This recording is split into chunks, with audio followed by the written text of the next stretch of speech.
Welcome to No Room for Phonies, Episode 143, all about creativity. So basically what I did was a little bit of research and reading about things that interfere with creativity and things that encourage creativity. and I did some ruminating about it, and after reading Pam's list, arrived at some other similar things. So the first thing is what goes on inside you, and that is kind of, to me, the thing that you have the most control over, Right. right? So you can control, like the first one But is... you also need to be curious to look for it or to listen for it inside you. Yes, but that's the whole point of saying what these things are, so Yes. that you know what to look for, right? So the first one that they talk about is fear and anxiety. So I like to talk about the internal factors first, because they really are the things that you can control Yes, yourself. you can do something about them. So the fear of failure or rejection or criticism can prevent individuals from taking the risks and pursuing ideas. Yeah. And that's very true. I know I felt that way at the beginning when I was first quilting, because I would think that people were going to judge what I had done or whatever. So that's anxiety, Yeah. fear. When I was technical editing for the knitting and crochet publications, designers would get very upset with my edits, even though the edits were not about their designs. Right. It was just about how they wrote the patterns. But then some would, and if they got rejected from the publication, then I would hear afterwards, they never pick me, and why don't they pick me? And I'm never going to design again. So that leads right into the next one, which is a negative mindset, a pessimistic outlook, that self-doubt and limiting beliefs that just hinders you from exploring and creating and experimenting with things. Mm-hmm. And the next are mental blocks. So being fixed or fixedness inside your brain, functional fixedness, and difficulty challenging assumptions can restrict the ability to see problems from new perspectives. So I like to also think of mental blocks, and even the next one of overthinking and analysis paralysis. I like to think of those as ways of being stuck. Mm-hmm. So people say that they get a writer's block, for example. There actually is no such thing as a writer's block. And there's strategies for feeling blocked, but it has nothing to do with an actual block. But I mean, overthinking and analysis paralysis is just that excessive rumination, overthinking, and then your spontaneous ideas aren't happening and your creative flow is inhibited. Yep. And that's being stuck. And then they talk about emotional trauma, and that is like unresolved past experience. Like, just if you're in a state of like mental trauma, I think it's hard to overcome that. that. That's what's blocking creativity from the inside. But that is also within your control too. And I think like some of the ways to work through that are to like exercise and eat right and get out in nature and those kinds of things. Get therapy. Get therapy.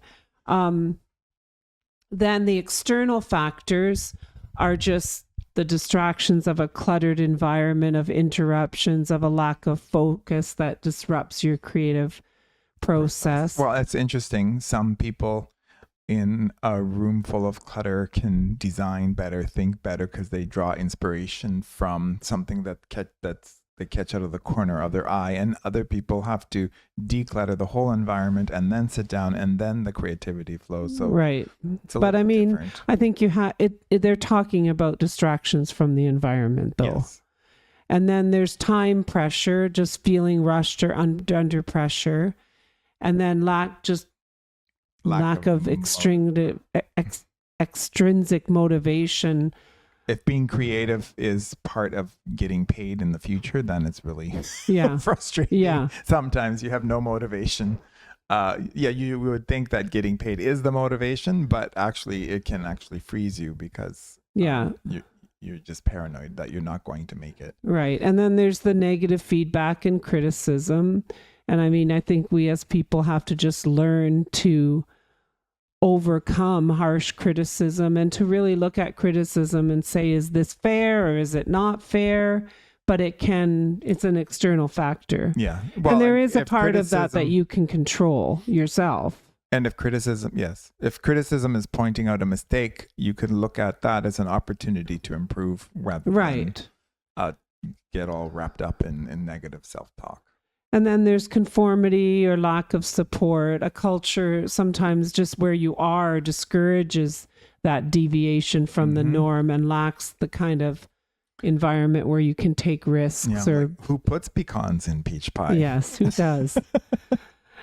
So, and then just inadequate education systems, traditional education systems that prioritize conformity and discourage that kind of independent thinking can actually hinder.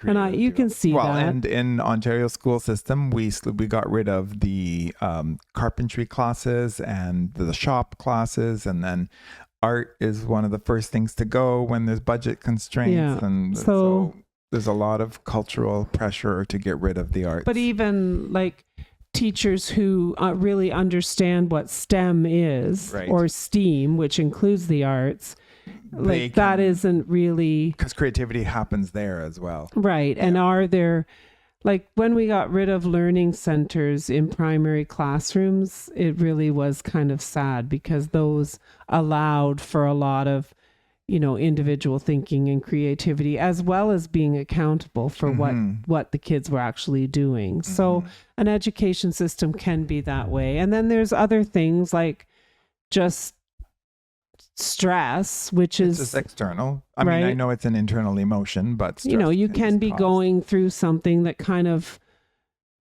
stifles your creativity for a bit. And I mean, your response to stress is a choice, but if you've lost someone or you're going through grief or something is happening, it's really it can slow you down. Certain mood disorders can influence creativity, although there are studies that suggest that negative affect can also facilitate creativity. Well, there are always those like stories of the depressed artist, yes, the melancholic artist, and that's what drives their amazing creativity. And then there's medications for people that can affect it, as well as listening. Well, I'm sorry, even caffeine could help, but it could also be too much of a distraction as well. And then I'm going to just, like this summer, we've had construction behind us, and their pounding music all day long impacted my creativity. Absolutely. Like it just did, because it wasn't. Except for creative solutions to try to get them to stop. Oh my God. But anyway, it's just sometimes listening to music can be great, but sometimes it just interferes. And then I kind of said the 5 things that support creativity. And one of the first things is just to develop a routine. And my routine is that I write down the things that I want to work on. Like if I'm working on quilts or whatever, I write down a certain amount that I want to sort of accomplish. Right. Otherwise, my day can just, like today, I was tired a little bit and we had been out later last night, but I still went up and did some of the sewing that I wanted to do, because if you don't get into a routine and kind of stick with it, things will get done. Oh, and that's why you have how many rows of knitting you want to accomplish and how many crochet things you want to do. And there are lots of people who keep like quilting journals, knitting journals. Well, and that goes along with... I mean, that's our particular type of creativity, but there's other types of creativity where... And cooking is creative too. And get your ideas down on paper. So if you're designing or want to write or do, like, don't hesitate, but get things down on paper. Even one of my yoga teachers showed me how to do a shorthand of hieroglyphics for yoga poses, and that was like, oh, now I can design my own yoga flow pattern. Exactly. So it was very creative and helpful to have it written down on paper. So, and the third thing is like keep your eyes and your mind open, that there's inspiration everywhere, that you have to get out in nature, go places, go to museums. Like the last book that we talked about was what did she call it? The creativity moments or something, where you actually take moments and go and find things that inspire you. Well, I was just thinking when we were playing with Mason and Charlotte of helping them use their imagination and tell stories that are pretend, and draw them away from pretending things they've already seen on TV shows. Yes. And, yeah. I mean, they don't watch very much TV, so it's easier, but I remember, like, our boys, we did a lot of imaginary play because we didn't watch that much TV, but we've met little children who only know how to retell the story. Retell what they And I just thought, like, the wood and the hammer and the nails. Right. And I had an idea of something that I thought he might like to do. And he did not want it. He wanted his own, and he ended up making like a lever.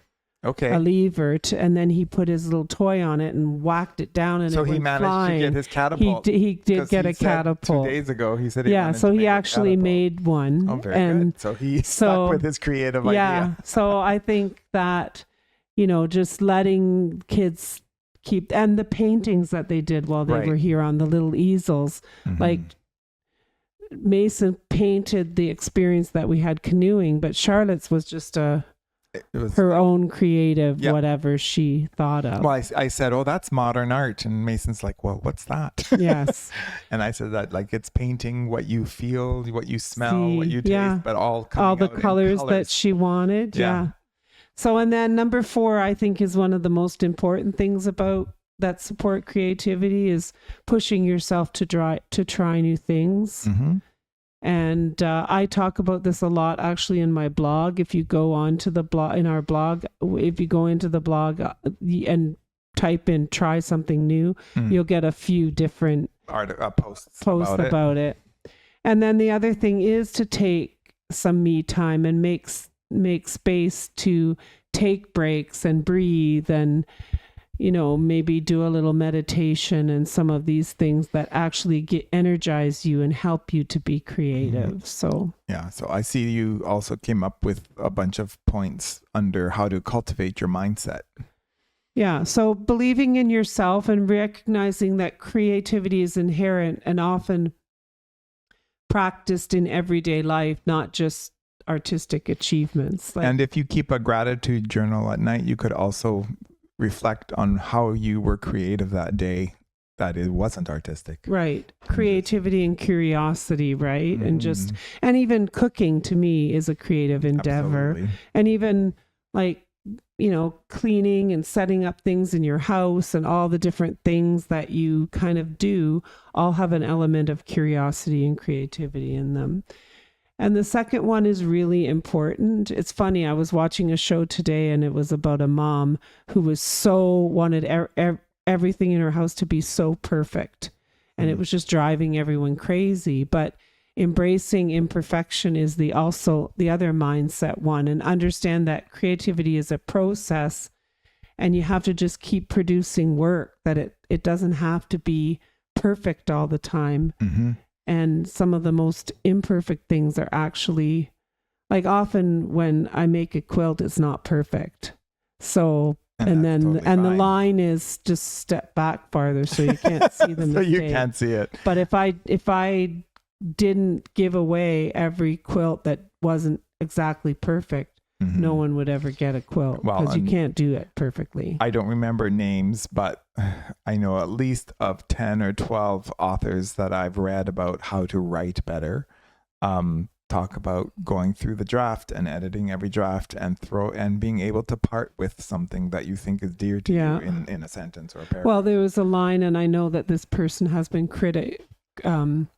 criticized for some of the work that she's done on writing, but I do think this line makes sense. When you think you're done, you've just begun. Yeah. And that's the true story of life, right? And then the fourth thing about mindset is similar to what we talked about before, is just to foster your curiosity and look for inspiration the ordinary and ask questions so that you can get different perspectives on things. And like you said, with me time, it's important to cultivate your mindset by allowing for rest and reflection.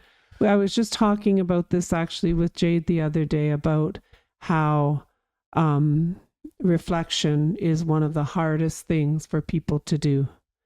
You know, because we were talking about as a teacher, she had a not a student, but an associate teacher who wanted to spend an hour at the end of every day reflecting on the day, which is a lot. Yeah. But it is one of the most difficult things. I have encouraged reflection when I was a principal, and it, you know, it's just one of the most difficult things to do. But unless you reflect, you don't grow. Yeah. Exactly. So, and then just these things at the bottom: gather inspiration and input by seeking out diverse experiences, reading, watching movies, visiting museums, and just finding food for your creative soul. Connect with others, interact with inspiring people, collaborate with others to gain new insights and perspectives. And I know it's not your favorite thing to no, do. it isn't, because often you just, anyway, but it's good for you. I think it does stretch you for sure, because you have to, then you run into all these different personalities, like these perfectionists, and you know, you just. I'm thinking of like knitting groups. Yeah. And sometimes you just run into odd people, but they think we're odd, I'm sure. And then explore your interests, identify what you really like, what you already enjoy doing in your spare time, and just follow that passion, to find your, what direction you want to go. And for me, knitting and crocheting became a thing where I can do that when I'm reading. I can do that when I'm watching TV. So time, you have something produced at the end of time spent doing something else. Yes. Yeah. Like I can't sit watching TV really without doing something with my hands. Yeah. It feels like a waste. Next is about practicing and experimenting, and a couple detailed suggestions. So engage in regular practice. The more you practice a creative activity, the stronger your skills will become. And not to give up like too easily. Yeah. And a lot of people think that certain creative tasks or activities are like a birth genetic thing that they can never do, but creativity is inherent in all of us. So, and every skill can be learned. Yeah. And you just need to, maybe set some restrictions, like setting some limits can actually spark more creative solutions than you think, right? So it's interesting. I'm in knitting or crochet groups. I often have see members of the group say things like, "Oh, I can never read patterns. I can only follow videos. I can't read patterns because I'm dyslexic or have ADHD." And I'm like, well, that's just an excuse, because I've taught people with dyslexia how to read patterns or to develop certain strategies to work through. And it is more practice for certain people. Exactly. Than others, and the other thing I think is to start small, because, when you start crocheting, you start crocheting washcloths. You don't start crocheting baby clothes. Right. So it's just I have met one person who knit themselves a sweater as their first project, but they were okay with ripping out. Yes. And so they ripped out probably 20, 40 hours of work, but they were okay with that because it was just part of learning. Right. And then they had the sweater at the end. But no, knitting a scarf for a washcloth or something is better. And then just a little bit about creative habits. And how to incorporate them into your life. So like consistent routines, like it talked about before, reading, listening to podcasts, writing in a journal, because that expands. I read a lot of books, and it does expand your thinking about things. And just because maybe your hobby is painting, anytime that you read, listen to a podcast, do anything, it just expands how you think about things. Right. again, use a notebook. Keep a notebook handy to capture sudden ideas or eureka moments when they strike. And now some people use their phones to take pictures of things. Yes. And then just do it. Like, don't let procrastination hold you back, and set a date. And that's why I like my calendar book that I have, is because I set goals. And, you know, sometimes I don't accomplish them or things come up, but at least I know, like, I kind of have a backwards timeline. Yeah. Like right now I'm And knitting a little fishing set for the little nursery school, and they're opening their new class in October. Right. So I kind of have set that as a goal to get it all done, the little fish and everything. So it's good to do things like that. Yeah. To do that. So that's our little hints about being more creative. And on September 15th, I haven't even talked to you about this, Surprise. but we're going to, the topic for September was change from the inside out. So we're actually going to talk about the Positive Intelligence book and the little course that we're taking. By Shuzad. The book is by Shuzad Sharmin. Yeah. And we're going to talk about positive intelligence. So and review the book and the app. So thanks for joining us. This is a short little, I don't even know how long About it took. 22 minutes. Good. That's perfect. And so have a listen and find your creative outlet. And remember that creativity is inherent in everyone, and it doesn't need to look the same in every single person. No. And feel free to leave comments on what you've done with creativity in the last few days or weeks. On Spotify, you can leave comments, or on YouTube, or on our blog. So thanks for joining us. Episode 143, Creativity, No Room for Phonies. Good night.